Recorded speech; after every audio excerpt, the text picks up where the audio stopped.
सब सिद्धि का कमाल है। ऐसा थोड़ी कि आदमी कुछ भी बता देगा। तो अभी हम जैसे बता दें कि तुम्हारे मन में क्या चल रहा है तो तुम डर जाओ, तो यहाँ बैठो ही ना आगे। हर मंगल और शनिवार अगर बागेश्वर धाम ना जा पाओ, 15 हनुमान तुम्हारे नजदीक है, वहां पहुंच जाना। बगल के हनुमान जी तुम्हारे नजदीक है, वहां पहुंच जाना। एक एक हनुमान चालीसा का पाठ खुद भी करना, अपने पालकों को भी कराना। तुम्हारे अंदर संतप्त आ जाएगा, और संतप्त आ जाएगा तो प्रत्येक विपत्ति में रक्षा करने का काम हमारे हनुमान जी करें। हनुमान जी राम जी के संपर्क में आए, भगवान बन गए, और आप हनुमान जी के संपर्क में रह के भिख मांगे। इसका मतलब आप हनुमान जी को समझ ही नहीं पाए। 14 साल पढ़े फातिमा इंटर कॉलेज में, लेकिन जब भी कभी डरते थे तो हनुमान चालीसा ही पढ़ते थे।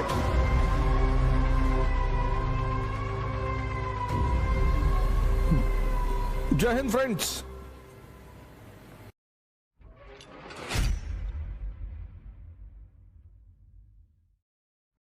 पूरा यूनिवर्स वो लॉ से बंधा हुआ है, जिसको हम धर्म भी कहते हैं। जैसे कहते हैं ना, आग का धर्म है जलाना, पानी का धर्म है शीतलता देना। ऐसे सब चीजें धर्म से बंधी हुई हैं। ये एकमात्र बीइंग है जिसको धर्म से बांधना पड़ता है। नहीं समझे? सब अपने आप धर्म से बंधे हुए हैं। सब जानवर, पेड़, पक्षी, सब कुछ धर्म से बंधा हुआ है। वो अपना लॉ नहीं तोड़ते। जैसे शेर जो है वो भौंकेगा नहीं, लेकिन आदमी देखो मिमिक्री करता है। भौंकेगा भी, दहाड़ेगा भी, चिघाड़ेगा भी, सारी बोलियां निकालेगा, और जितनी अच्छी बोली निकालेगा लोग उतना ताली बजाएंगे। तो चूंकि ये धर्म को तोड़ता है, इसलिए परेशान बहुत होता है, बहुत बहुत परेशान होता है। तो भारत की कल्चर में एक वर्ड पैदा हुआ, द्विज। बड़ा प्यारा वर्ड है ये, द्विज। इसका मतलब होता है ट्वाइस बॉर्न, 2 बार जन्म लेना। तो एक बार जन्म आदमी के पेरेंट्स देते हैं जब अपनी जीवन की शुरुआत करते हैं, और दूसरा जन्म देता है टीचर, गुरु। टीचर नहीं, गुरु। टीचर अलग चीज है। ये जो है ये आपको धर्म सिखाता है,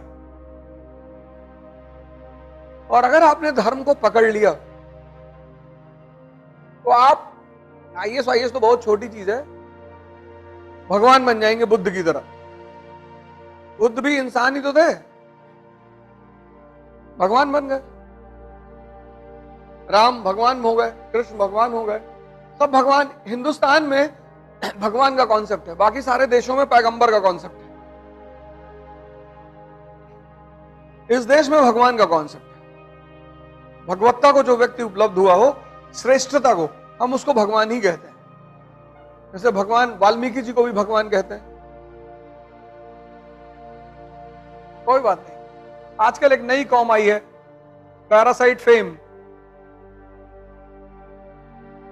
एक नया टाइप का पैरासाइट आया, उसको पैरासाइट फेम बोलते हैं। तो तुम्हारा अगर यूट्यूब पे बहुत नाम है ना, तो तुम्हारी कोई लाइन निकाल के तुम्हारी बेइज्जती करवाएगा, उससे उसके यूट्यूबर ज्यादा बढ़ जाएंगे। उसको बोलते हैं पैरासाइट फेम। उसका एक ही काम है कि जितने लोग यूट्यूब पे ज्यादा फेमस है उनका निकालो और उनको कंट्रोवर्सी पैदा करवाओ। तो तुमने 10 लाइन बोली, एक लाइन उसमें से निकाल लेगा कोई। अब तुमने कहा औरतों को मारा ही जाना चाहिए, उससे पहले तुम कह चुके हो ऐसा सामंतवादी कहते थे, उसको काट दिया और वो लाइन निकाल ली कि ये देखो औरतों के प्रति इनके विचार। अब जिसने पूरा नहीं पढ़ा है वो तो गुस्सा करेगा ही कि बुला के लाओ इसको, कहां रहता है।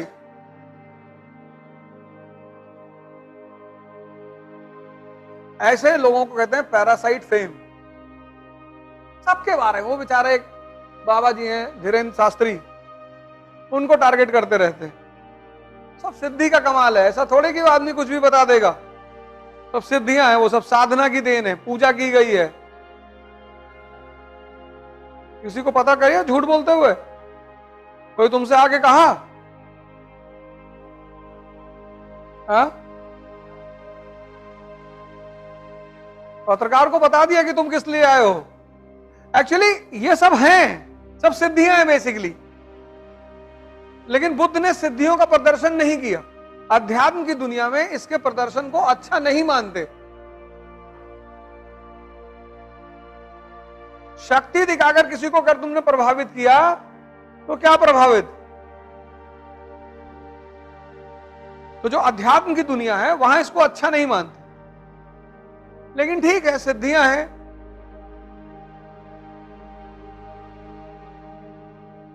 वो एक साधना के स्तर पर आदमी में डेवलप हो जाती है, उसका कोई वो नहीं है।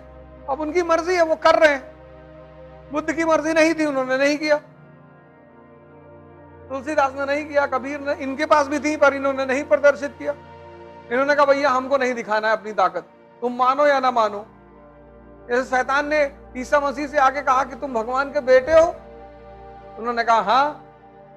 कहा तो इस पहाड़ से कूद के दिखाओ,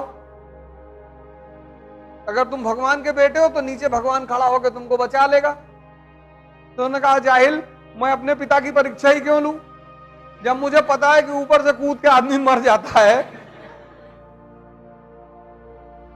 तो मैं क्यों कूदूं। अब तुमने कल कह दिया मैं भगवान हूं, किसी ने तुमसे कहा आग में घुस के दिखाओ, काहे दिखाए, नहीं घुसेंगे। तुम